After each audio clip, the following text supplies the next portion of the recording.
Assalamualaikum warahmatullahi wabarakatuh. Halo adik-adik kelas 9 semua. Kita ketemu lagi di video pembelajaran IPA kelas 9 ya. Terakhir kita sudah memasuki bab baru yaitu kemagnetan ya. Di part 1 kita sudah belajar berbagai macam-macam hal dasar tentang magnet, betul? Nah, video kali ini kita akan belajar tentang lanjutannya yaitu manfaat elektromagnet pada produk teknologi. Nah, apa sih manfaat dari elektromagnet? Nah, beberapa manfaat elektromagnet dalam kehidupan sehari-hari diantaranya pertama biasanya digunakan dalam peralatan listrik seperti bel listrik, telepon, kipas angin, motor listrik, dan lain-lain. Kedua, biasanya digunakan dalam generator yang memerlukan medan magnet yang sangat kuat. Kemudian suka digunakan dalam televisi untuk membelokkan berkas elektron pada tabung gambar. Lalu suka digunakan dalam pemisahan biji besi dari unsur-unsur tanah secara magnetik atau untuk memisahkan benda-benda berbahan besi dari tumpukan rongsokan. Ya, seperti video awal yang sudah pernah ditunjukkan gambarnya ya. Nah, dan terakhir biasa digunakan untuk mengangkut benda-benda berat yang terbuat dari besi. Nah, ada beberapa benda atau peralatan listrik yang akan kita bahas di video kali ini ya. Pertama, kita akan bahas tentang bel listrik adik-adik ya. Tahu dong bel listrik?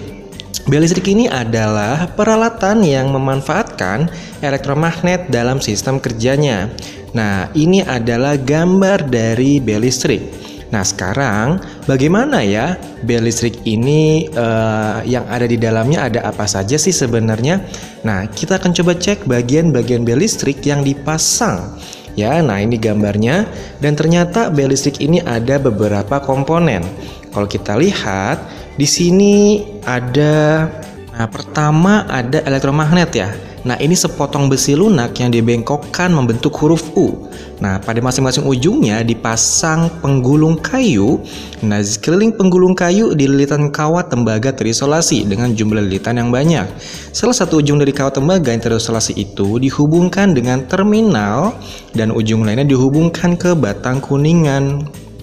Kemudian komponen lain ada jangkar. Nah, jangkar ini berupa sebatang besi lunak yang terpasang pada batang es dengan perantara pegas sedemikian rupa sampai jangkar ini menghadap kutub-kutub magnet. Kemudian ada pegas kontak. Nah, ini adalah pegas baja datar yang dibengkokkan sedikit dan terpasang pada jangkar dengan bantuan skrup. Nah, ujung lain dari pegas ini dihubungkan pada titik kontak yang lain yang terbuat dari campuran perak kadmium. Nah, campuran ini tidak mudah bereaksi dengan oksigen pada saat terjadi percikan api. Kemudian ada yang namanya skrup. Bisa dilihat skrupnya. Nah, skrup ini terdiri dari batangan kuningan yang dilalui sebatang skrup kuningan. Ujung skrup ini terbuat dari campuran perak kadmium untuk mencegah oksidasi saat terjadi percikan api.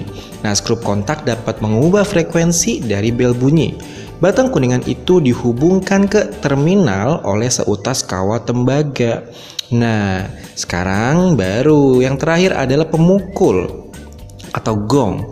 Pemukul dibuat dari baja yang terhubung dengan jangkar. Gong ini terbuat dari kuningan. Nah, ketika bel bekerja, pemukul secara berulang memukul gong sehingga menghasilkan bunyi.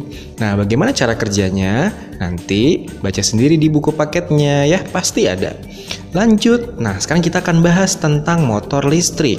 Ya, nah dalam sebuah motor listrik, energi listrik itu dikonversi menjadi energi mekanik sehingga motornya bisa bergerak. Motor listrik adalah komponen dasar dari perangkat listrik seperti kipas angin, mixer, blender, mesin cuci, dan lain-lain. Motor listrik ini berupa kumparan kawat tembaga terisolasi. Nah, coba lihat gambar dan dililitkan pada inti besi lunak yang terpasang di suatu sumbu. Nah ya, kemudian kumparan ini kemudian ditempatkan di antara kutub-kutub magnet silinder cekung. Nah, sumbu motor listrik ini terhubung dengan sebuah roda katrol dan kemudian terhubung dengan beberapa perangkat yang harus digerakkan oleh motor listrik tersebut. Gitu ya, jadi motor listrik itu bukan motor ya, tapi dia adalah komponen dasar dari perangkat listrik kayak kipas angin, mixer, blender, mesin cuci, dan sebagainya. Nah, pembahasan berikutnya adalah induksi elektromagnet. Kita sudah membuktikan bahwa arus listrik itu dapat membangkitkan medan magnet, betul? Tapi bagaimana kalau sebaliknya? Bisakah medan magnet itu membangkitkan arus listrik? Nah, ternyata ada sebuah eksperimen dari ilmuwan namanya Faraday. Coba kamu lihat gambar berikut. Nah, coba lihat gambar yang paling atas. Ketika kutub utara, sebuah magnet batang digerakkan mendekati kumparan, ternyata jarum galvanometer akan menyimpang adik-adik.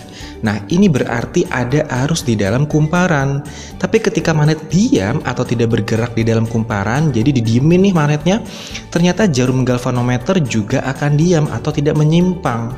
Nah, tapi ketika magnet ditarik atau digerakkan keluar kumparan atau menjauhi kumparan, ternyata jarum galvanometer akan kembali menyimpang ke arah yang berbeda dengan simpangan jarum saat magnet digerakkan mendekati kumparan. Nah, itu gambar yang kedua tuh.